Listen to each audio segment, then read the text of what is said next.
final thing for us to discuss today is the concept of time and how long it takes. So, there's two components to this, macro and micro. We'll talk about the micro first and then zoom our way out to the big picture, which is the macro. Here's the micro. We talked about it a little bit in the last video, but you don't want to be trying to study for a full hour. You want to break things into chunks, and you want to keep track of how much time you're studying and if you're getting into a state of flow or if you're having a really tough time with what you're learning. But start with small increments, bit by bit of learning, instead of trying to throw a full hour of study on your plate.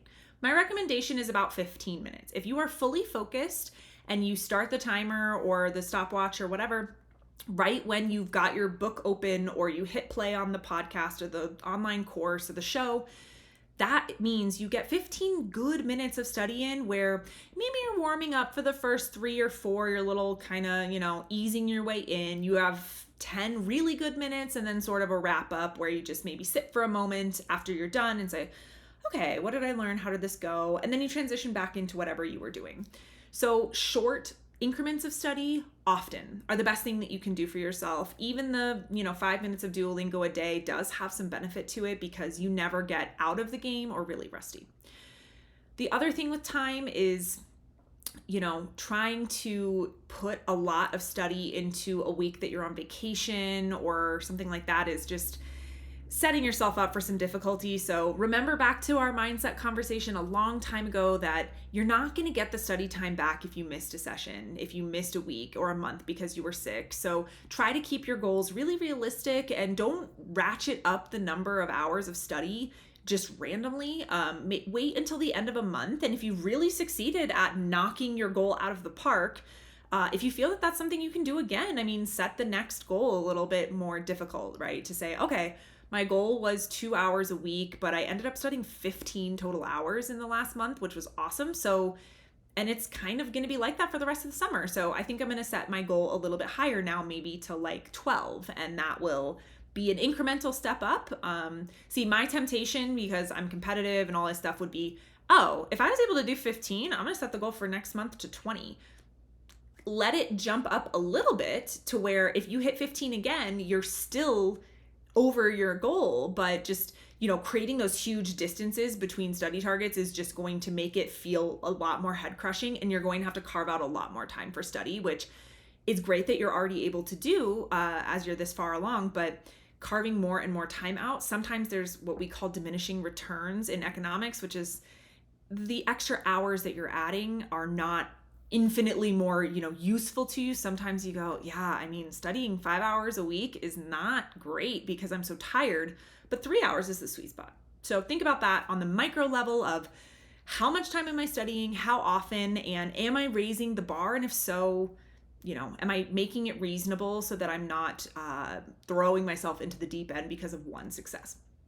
Now, on the macro level, how long does it take to become fluent, to be able to carry on a conversation with complete confidence, to know 2,500 words, which kind of gets you to proficiency in a language?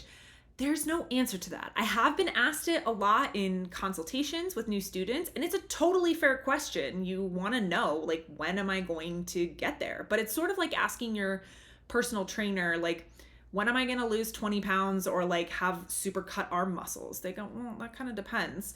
But what I can tell you is that I want you to prepare for this to be a lifelong journey. And if that terrifies you, you may want to reassess why you're doing this, or maybe your goal is different than what I'm describing. If your goal is just to have a really meaningful trip in 2 months and then maybe drop the language after that, that's fine.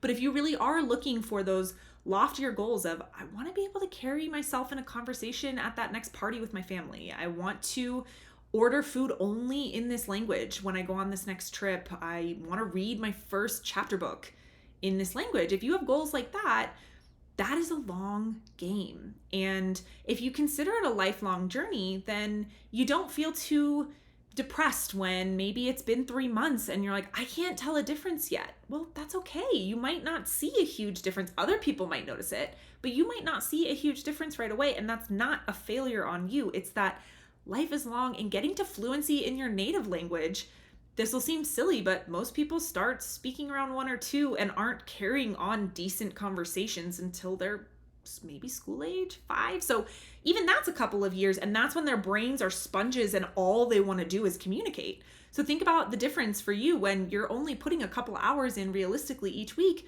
The math is going to dictate that it's going to take you a little bit longer than maybe a kid or maybe your friend who learned a language or whatever. It's going to be unique to you, and it's going to be long. So if you can make your peace with that, and if you can find a way to, I know this is a cliche, but like enjoy the journey, not the destination. If you actually like doing it and you enjoy studying and you feel confident and like proud of yourself for, doing something that you don't have to do that's hard. It's like how people feel about exercise sometimes. That is where there's going to be real magic for you. And that's where you'll wind up maybe being somebody like me who's like, okay, I learned my first language, my first like language other than my native language, Spanish, when I was like 11. And then I've been learning it for dozens of years. And now I'm ready for the next challenge. And then there'll be another one. And I've dabbled in other languages. It becomes a process that you can replicate across your life, and you might enjoy it most of the time. It will be hard, but hopefully you see that this is a practice that's benefiting me throughout my life, and I can do this over and over again with other languages and other things. And it's all going to keep your brain more plastic, which is just excited to learn things. You're never going to get kind of stuck in your ways or an old dog can't learn new tricks type of mentality, because you're always telling yourself like, okay, what's the next thing I can do? And look at how far I've come in this thing that I pushed myself to do, which is something that a lot of people in their life never achieve. So it's definitely not easy or everyone would do it, as I'm sure you've heard. But if you're okay with this being a lifelong process, if you've heard about, Beethoven and just all these people who spent 10,000 hours becoming experts in their field, hopefully you can take a deep breath and go, okay, no one's a savant at this necessarily. No one just has a knack for it. It's that people who became fluent in another language and then another one after that have put a lot of time and effort and blood, sweat, and tears into the language. And you can do the same thing and be equally as successful, hopefully, with, there is some talent, there is some affinity for things, but there's a book that you've likely heard of called Mindset by Dr. Carol Dweck, I believe.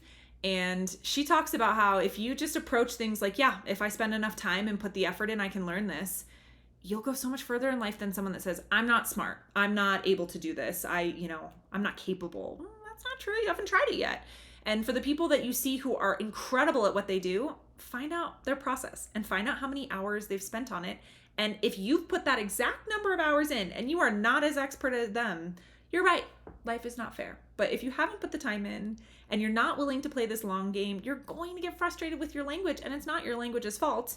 It's patience, which is a huge virtue in learning languages and lots of things, because this is not going to happen for you overnight. But you will find things to get excited about every couple months for the rest of your life if you take on the journey of learning this and other languages. I really hope you'll find it to be worth it, like I have.